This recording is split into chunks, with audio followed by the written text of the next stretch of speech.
শেষ তো। স্পেশাল কোনটা, সবচেয়ে স্পেশাল কোনটা?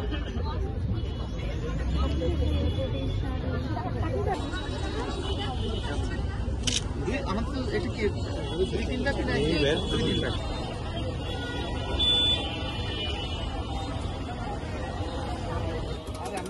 আমরা আছি জানানোর জন্য।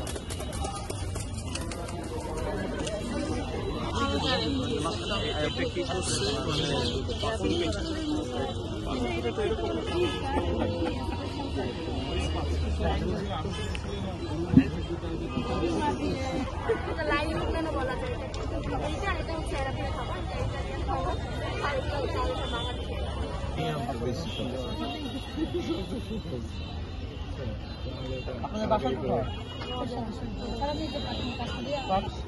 7 টাকায়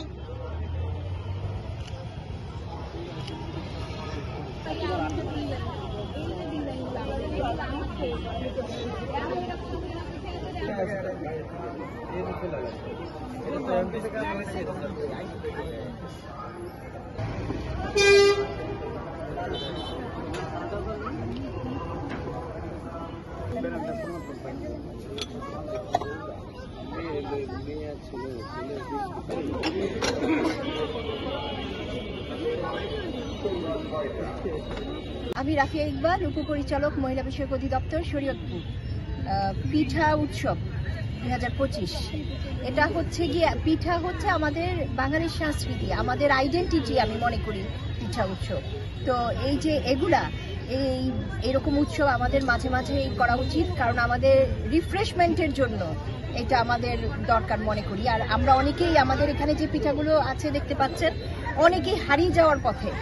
এগুলোর মাধ্যমে আমরা আবার এগুলোকে পুনরুজ্জীবিত করলে অনেকে দেখবে যে আমি ওই যুব উন্নয়ন থেকে একটা শিখলাম, ওই ফল পিঠা একটা দেখে আসলাম যে এটা আমি আমার এখানে কেউ করেনি বা আমি করিনি, আমি আজকে প্রথম দেখেছি।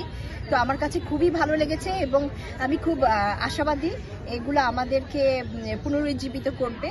সেই সাথে আমি তো আগেই বলেছি যে এটা আমাদের আইডেন্টিটি। আসমাত্রা জাতীয় যুব পুরস্কার প্রাপ্ত নারী উদ্যোক্তা এবং জয়িতা বিভাগীয় পুরস্কার প্রাপ্ত নারী উদ্যোক্তা। আমি ব্লক প্রিন্ট নিয়ে কাজ করি, পাশাপাশি পাটের কারখানাও আছে আমার। পাট নিয়ে কাজ করি, পাটের ব্যাগ, পাট জাতীয় সব দ্রব্য আমি নিয়ে কাজ করি। পাটের ব্যাগ, চট, টেবিল ম্যাট, ব্যাগ, তারপরে পাটের পার্স ব্যাগ। পাশাপাশি আমি পিঠা নিয়ে কাজ করি। আমার পিঠাঘরের নাম হচ্ছে নকশি পিঠাঘর, এটা নিয়েও আমি কাজ করি। সবাইকে স্বাগতম। আমি সজীব হোসেন, ফাউন্ডার রসরারি অনলাইন পেজ। আমি শরীয়তপুর পিঠা উৎসবে এসেছি আপনাদেরকে ন্যাচারাল খাবার নিয়ে। আজকের এই পিঠা উৎসবে আপনারা সকলকে স্বাগতম। আপনারা আমাদের রসরারি অনলাইন পেজের পিঠা উৎসবের এখানে আসবেন, আপনাদেরকে আমরা অথেন্টিক খাবার দিতে পারবো ইনশাআল্লাহ। আমি সত্যি গর্বিত যে আমি কোথাও সুযোগ পাইছি নিজের প্রতিভাকে বিকশিত করার জন্য। আর হচ্ছে আমি প্রথমবার এই পিঠা নিয়ে আসছি, আমি চেষ্টা করছি নিজের সর্বোচ্চটা দেওয়ার জন্য। এখন যখন সবার ভালো লাগবে তখন আমার একটু তৃপ্তি লাগবে আর কি। এমনি আমরা ব্যাচেলার থাকি, বিবাহিত ব্যাচেলার ভাই, পিঠা খুব একটা বেশি খাওয়া হয় না। তো এই পিঠা উৎসব উপলক্ষে আইসা পিঠা খেতে পারে খুব ভালো লাগছে। যেরকম পিঠা উৎসব তো শরীয়তপুর আগে পরে প্রায়ই হয়, প্রতি মাসে 1-2 বার হোক, আমার জন্য তাহলে খুব ভালো হয়। কি নাম? আমার নাম রামকৃষ্ণ মৃধা।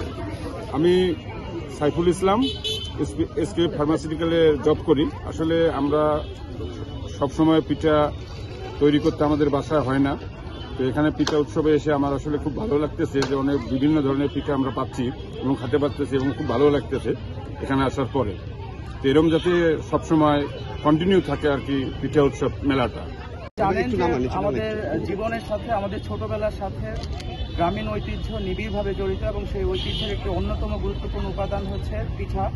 এই বাহারি ধরনের পিঠা আমরা ছোটবেলায় যেরকম খেয়েছি, কালের পরিক্রমায় অনেক পিঠা কিন্তু আমরা হারিয়ে ফেলছি।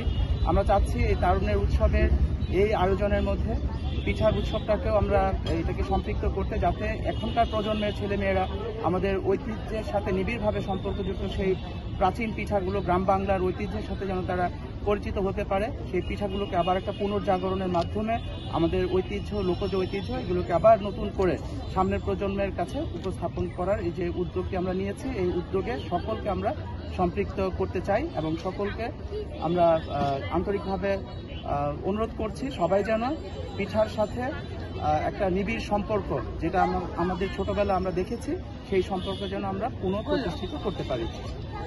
সবাই জানি এটা স্বাস্থ্যের জন্য হানিকর এবং কোনোভাবে এটা আমাদের স্বাস্থ্যসম্মত খাবার না, কিন্তু আমাদের যে পিঠাপুলির যে উপাদানগুলো রয়েছে এগুলো আমরা জানি সবকিছুই স্বাস্থ্যসম্মত এবং এটা একই ধারে মজাদার যেমন তেমনি রুচিকরও বটে এবং স্বাস্থ্যের জন্য উপকারীও বটে। এই সব কিছুকে মাথায় রেখে ফাস্টফুডকে কিভাবে আমরা বর্জন করতে পারি এবং বর্জন করে আমাদের প্রচলিত খাবারগুলো, গ্রাম বাংলা প্রচলিত খাবার যেগুলো মজাদার এবং ঐতিহ্যবাহী, সেই খাবারগুলোকে আমরা প্রমোট করার একটা প্রচেষ্টা হাতে নিয়েছে এবং এখনকার বাবা মাদেরও উচিত তাদের সন্তানদেরকে ফাস্টফুড থেকে বের করে এনে কিভাবে এই ধরনের স্বাস্থ্যসম্মত খাবারের দিকে, পিঠার দিকে এবং যত সমস্ত রুচিসম্মত খাবার রয়েছে সেগুলোর দিকে কিভাবে আকৃষ্ট করা যায়, আমাদের সবারই উদ্যোগ নেওয়া উচিত।